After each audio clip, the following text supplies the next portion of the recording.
Hey everyone, welcome to Tech TV. In today's video, I'm gonna guide you through how to log into your CashApp account using your PC. Watch the video till the end and don't forget to subscribe to our channel by hitting that subscribe button.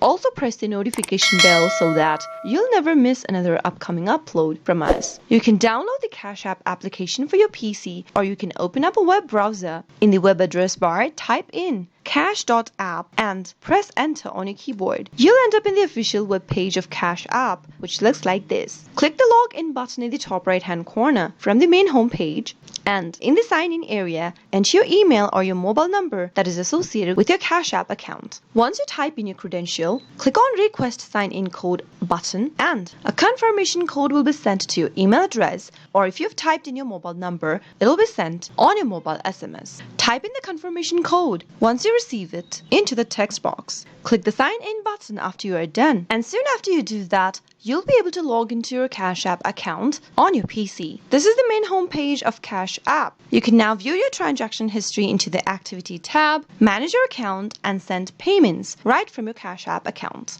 That is how it can be done. I hope you found the video to be helpful. If you did, go ahead and give us a thumbs up. I'll soon be back with more videos like this. Thanks for watching.